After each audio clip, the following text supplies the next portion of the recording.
So,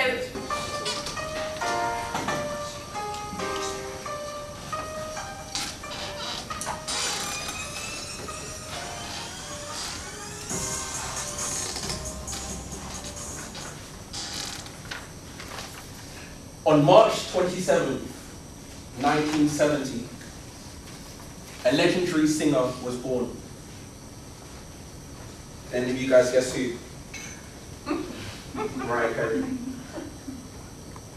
22 years later, another legendary singer was born. Can you guess who? Yours truly. I'm joking, that's cheese. I don't really like sweet cheese, but one reason I wanted to touch on that, because I like, where's that took at the birth? I mean, we saw the birth of Mariah, we saw my sort of baby picture. You didn't really see the birth of Mariah, now you guys scared for. But there's something important that I wanted to touch on about that.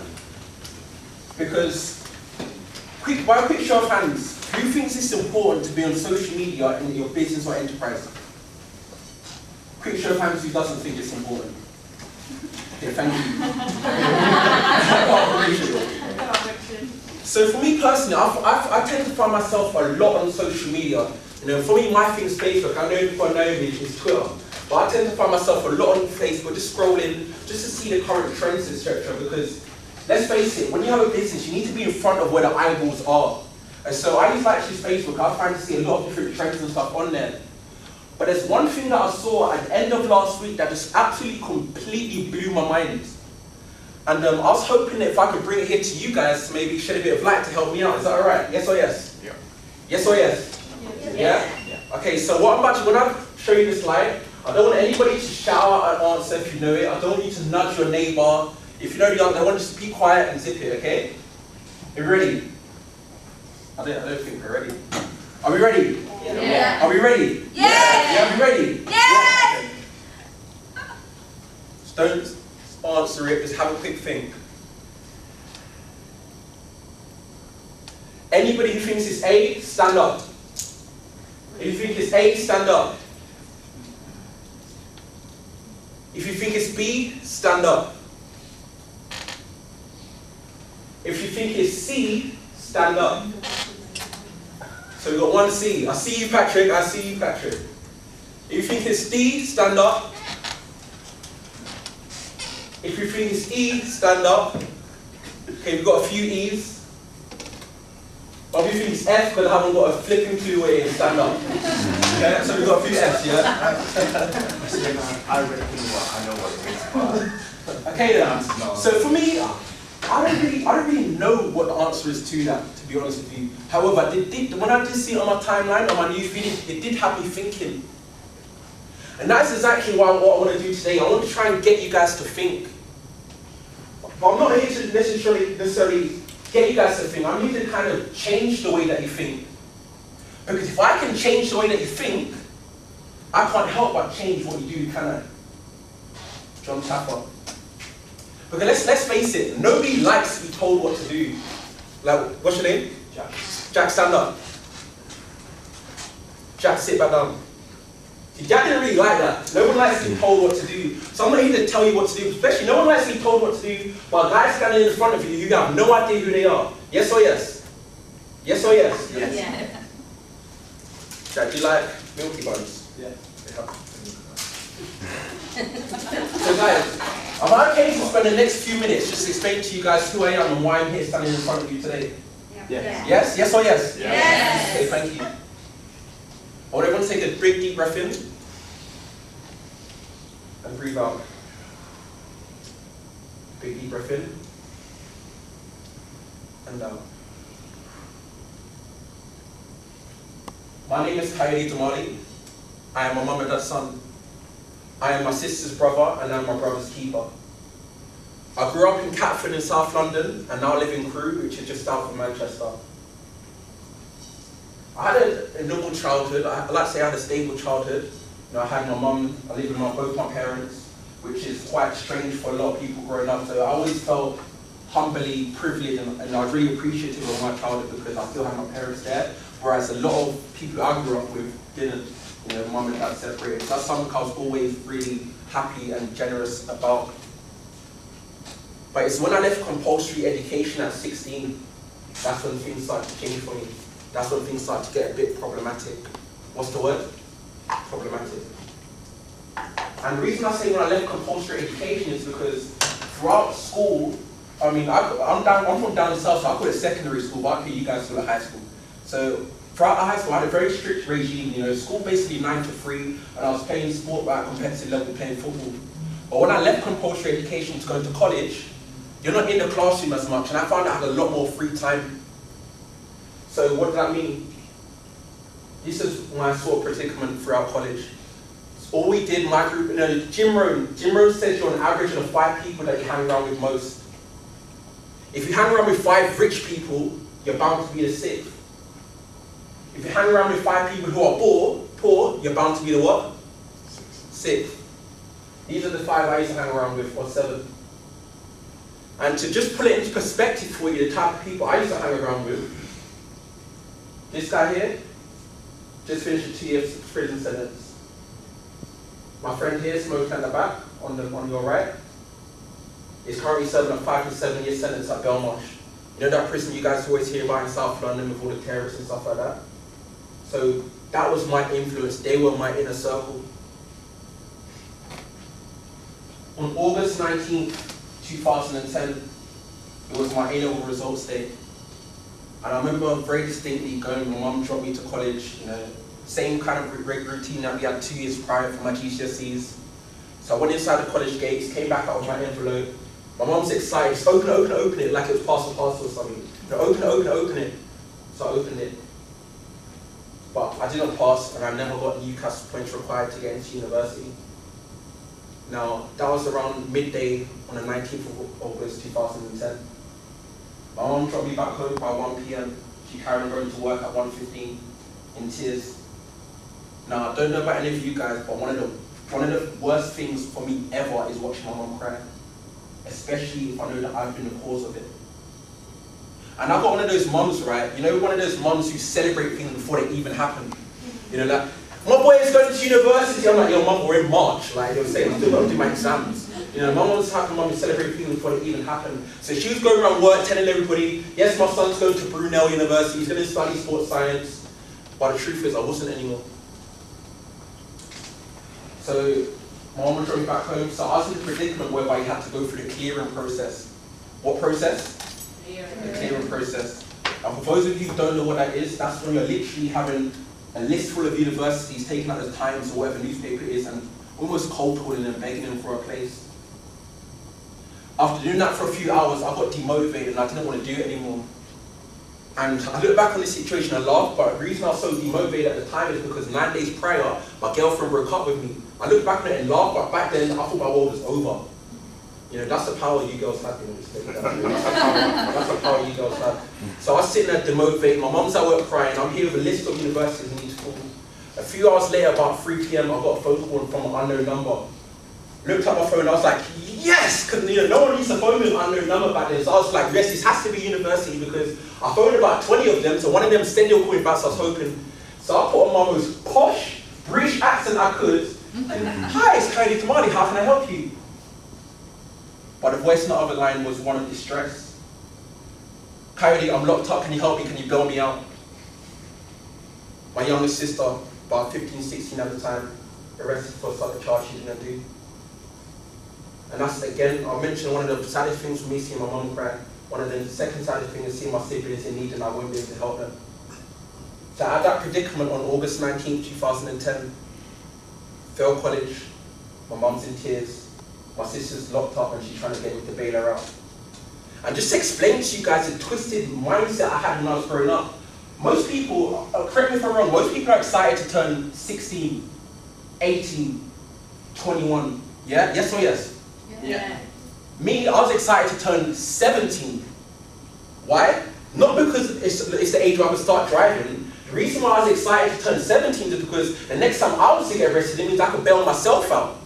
Because in the UK, up until 16, you had to call your parents. So I was like, yes, next time I get arrested, I'll just walk out of the station myself. My mom doesn't even have to know.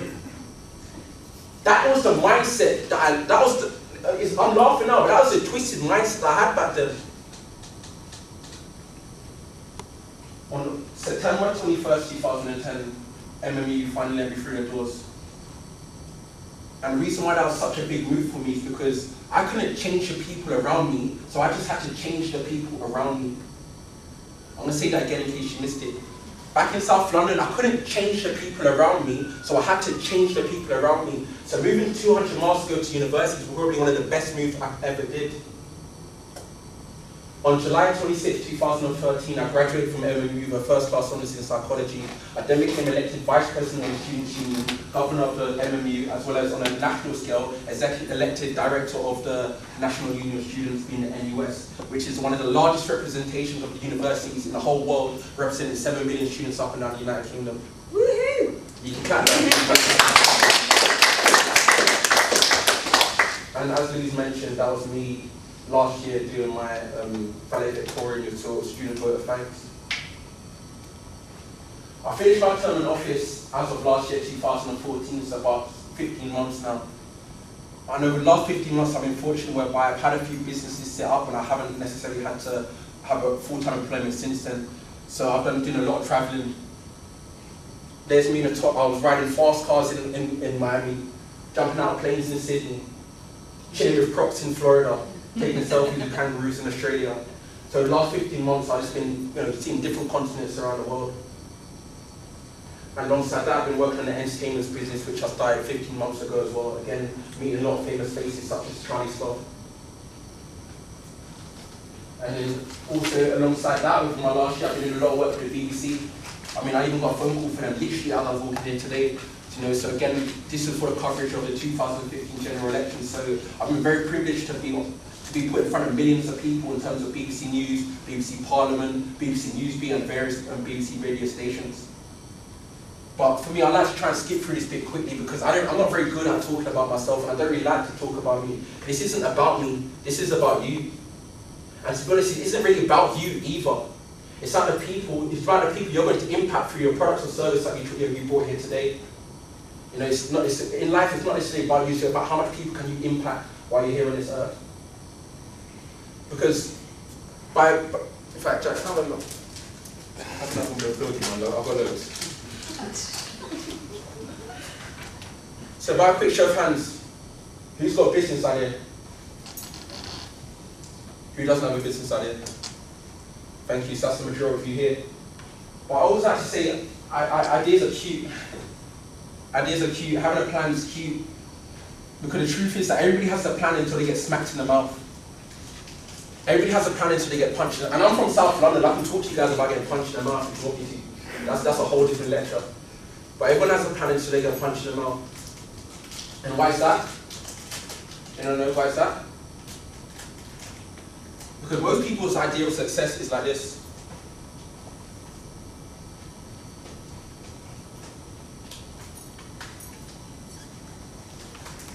Yes, yes or yes? Yeah. Maybe you think you start here, go straight to the top. But really truthfully, what does success really look like? By the heartbeat monitor before the penny. Also, people have different views on what success is. Very true. Like what you said, the heart rate, I like that, the PQRS wave, right? But you think it's more like that. So most people, when I say punch in the mouth, I don't mean physically, I mean metaphorically. I'm being punched in the mouth from haters, from naysayers, people putting you down, people laughing at you. And the sad thing is that can come from people close to you. It might come from your mum, it might come from your dad, it might come from your boyfriend, your sister, your aunt, your uncle. And they're the people who make you feel like this. The no points here. So for a lot of people, you might leave this room, you might be pumped up like, yes, day one of boot camp, I'm excited. Come back for day 2. Yes, I'm excited. But somewhere down the line, you might get punched in the mouth.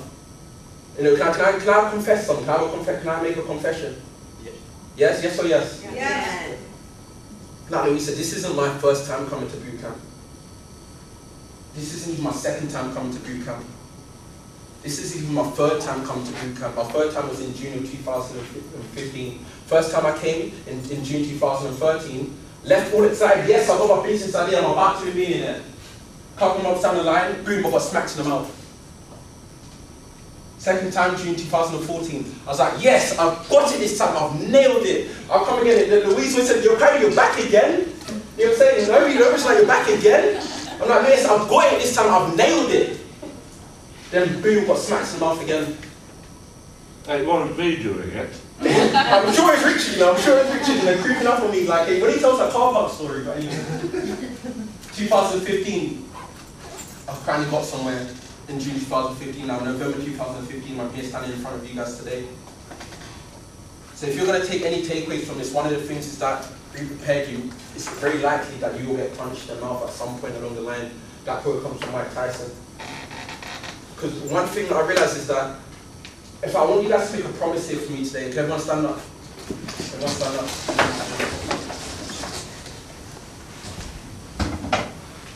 And you understand? I want everyone to make a promise here today. Put your hand across your left chest and repeat after me. I promise to be at the next MMU Business Bootcamp either with a new idea or developing my current idea or because I'm a success story sharing my inspiration. Give a high five to the person on your left and right and tell them that you got this.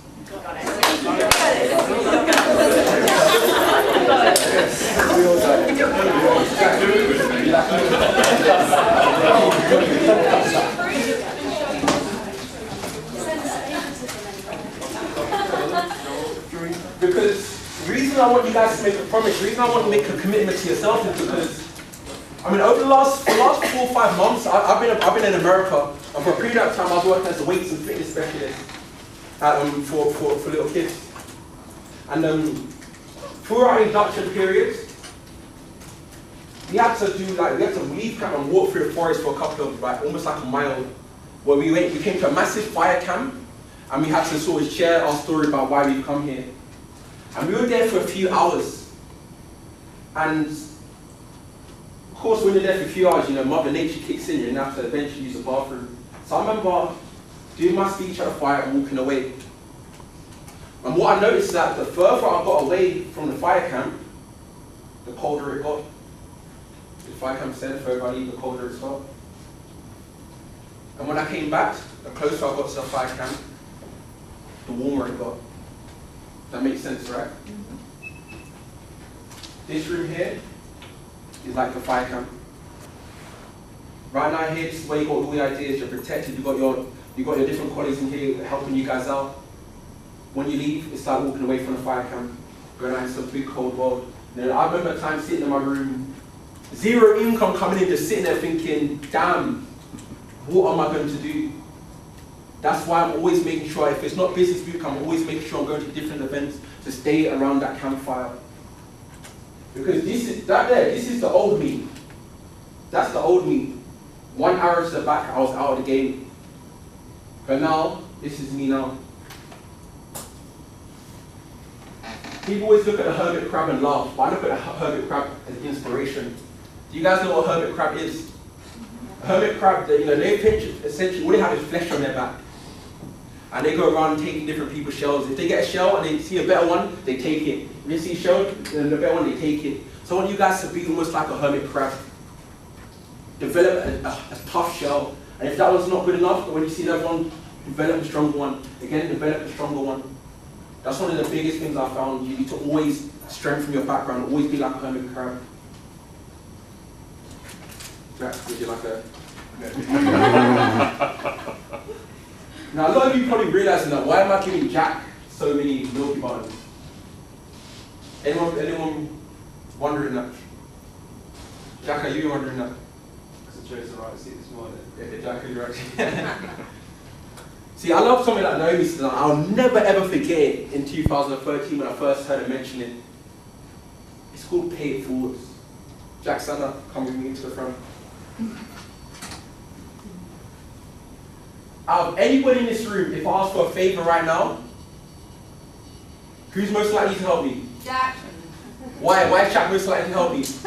Presents. Exactly. Jack, would you help me if I needed help? Brilliant. So what I'm trying to say here, guys, is that I thought, when I first came in 2013, I thought I could do this alone. I remember coming to this room thinking, nope, I don't really want to know anyone spiritually, don't really help anyone. It's me, it's all about me. But the truth is, you can't get to the top alone. You have to help each other out. And one of the ways you do that is by helping people before they help you. So when you do eventually need help down the line, they're more willing to do that. Can everyone give my friend Jervis a massive round of applause for helping me out with the camera? You know, so because he's helped me out, he's paying it forward by helping me out today. So if he ever rings me for a favour, and if I see his name pop up on the phone, it's like, oh crap, oh God. I don't really want to answer the phone to him, but like, you know, I've got to answer it because he helped me out. You guys get where I'm coming from? Yeah? And as I close, one thing that's helped me throughout my journey is reading books. I made a commitment to myself that when I left education in 2013, I would still make sure I'm growing my mind. Even though when you leave compulsory education, it's still important to keep growing and growing and growing. So I made a commitment a few years back to read a brand new book every month. This is the one I'm currently on. And I like to see life as a book. Your name is the title. And every day since you've been born, you've been turning a new page. But eventually one day, your book's going to end, it's going to close. And then somebody's going to pick up your book from the shelf and read the blurb, which is the story, which is a summary of your life. So the question I want to leave you guys today is with, when that person reads your blurb, is it going to inspire them to carry on reading the whole book? Or are they just going to simply put it back down again?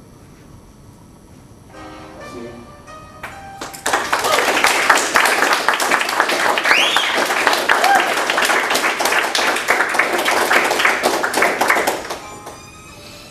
Any questions?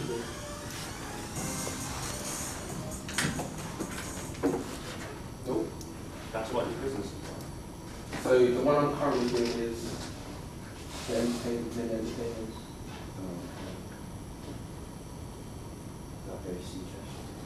Yeah, well, we're trying to get, like, you know, so that, where is it? I think that's not.